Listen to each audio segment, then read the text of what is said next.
It was a special day in Rome, a holiday. 50 black armored royal guards marched down the main street of Rome, followed by hundreds of men on horses. Behind them came the royal carriage. Commodus, the new emperor of Rome, was coming home. His sister Lucilla was sitting next to him. Another 50 guards marched behind them. Close to the royal carriage, on a beautiful black horse, rode Quintus, the new commander of the royal guards. Commodus had told the Senate that he was now the commander of the Roman army, and that the army was loyal to him. Many senators doubted it, but there was no one in Rome with enough power to take control, and so nothing could stop Commodus.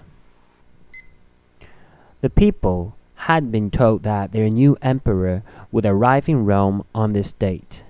At this time, the city was cleaned up, and the purple flags were hanging outside the most important buildings. Outside the most important buildings, the citizens of Rome lined the streets at the time he was expected. The crowd was not very big, and it was not very enthusiastic. They cheered, but not loudly. Commodus was young and had no experience, but the people could forgive that. They were more worried about the stories they had heard, that Commodus was selfish and cruel.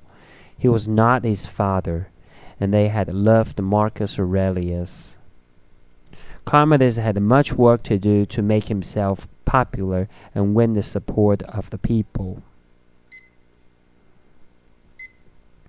Ahead, on the steps of the Senate, a group of senators stood waiting.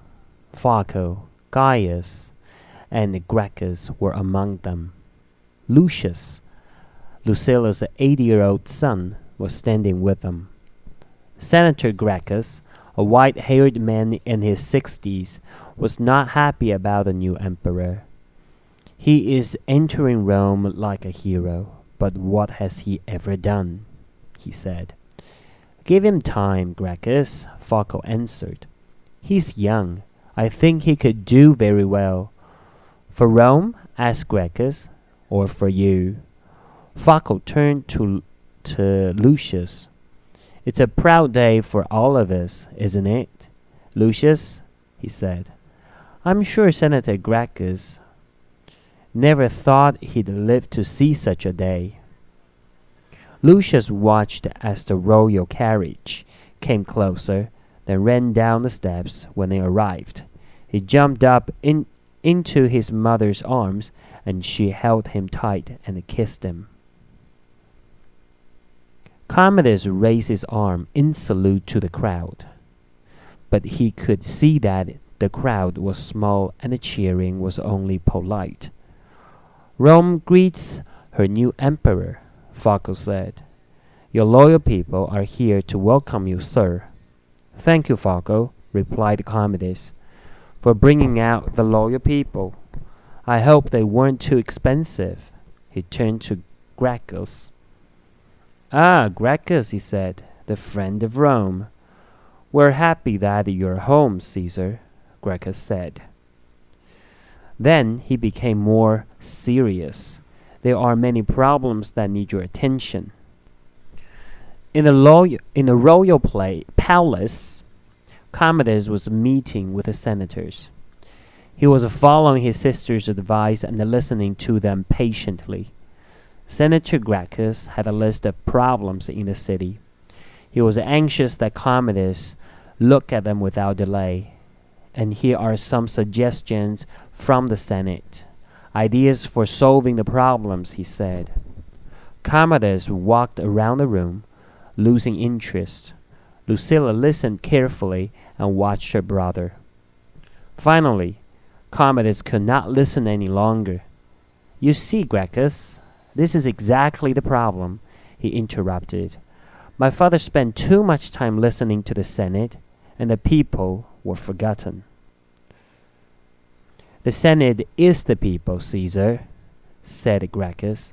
chosen from among the people to speak for the people. I doubt many of the people eat as well as you do, Gracchus, or have the beautiful home as you have, Gaius. I think I understand my own people, Commodus said. Would Caesar kindly teach us from his own great experience, replied Gracchus. I call it love. Gracchus, I am their father. The people are my children, said Commodus. He was getting angry. Lucilla stepped forward. Senators, my brother is very tired, she said. Please leave your list with me. Caesar will do everything that Rome needs. She called for a slave to show them out. The senators left, but they were not pleased. It was not a good start for the new emperor. When they had gone, Lucilla turned to Commodus. The Senate can be useful, she said. How? He replied. They only talk. He moved to a window and looked out over the great city. It should be just you and me and Rome. There has always been a Senate, said Lucilla. Rome has changed, he answered. It takes an emperor to rule an empire. Of course, but leave the people their traditions. It had been a tradition for the last 200 years to believe that the Senate ruled Rome through the emperor. But everyone knew the real situation. The army held the political power in Rome, and the real ruler was whoever the army was loyal to. Commodus's thoughts were moving ahead. All the years of my father's wars gave the people nothing, but still they loved him. Why? Why didn't they see the battles? They knew nothing of the people we fought and killed, or their countries, he said. They care about the greatness of Rome, said Lucilla. And what is that? Can I touch it? See it? It's an idea. It's something they want to believe in, said Lucilla. Commodus was suddenly excited. I'll give them something to believe in. I'll give them great ideas, and they'll love me for it, he said, raising his arms to the sky. I will give them the greatest ideas, the most wonderful Rome ever. There were artists at work in the streets, painting enormous pictures on walls.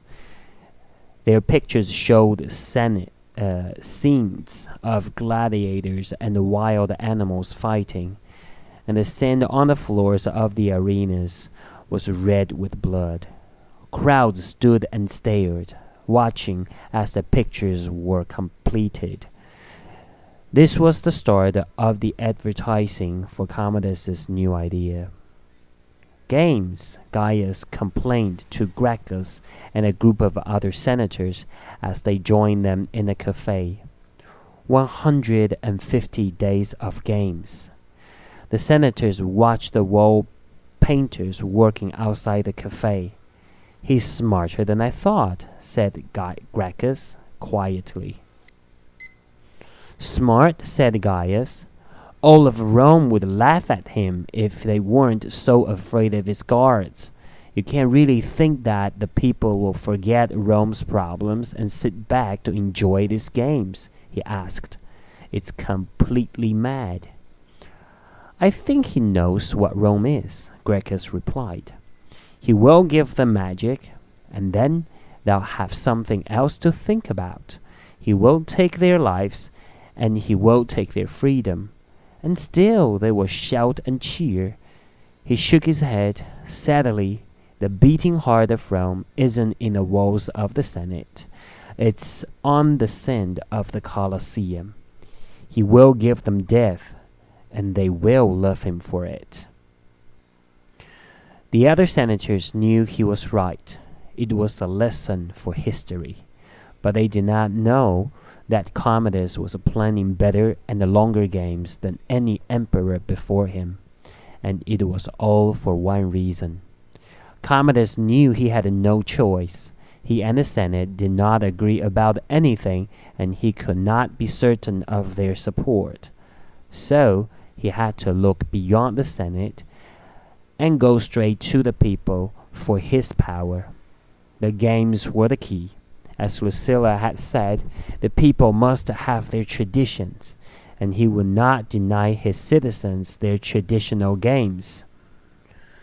Sitting behind the senators in the cafe, with his back to them, was a small man. None of the senators noticed him, but he was close enough to hear everything they said. The face of the listener was quite ordinary, except that his right eye was missing. He did not see well with only one eye, but he could hear perfectly, and he had a good memory. He was able to collect a lot of information, and he was paid well to repeat it to other ears.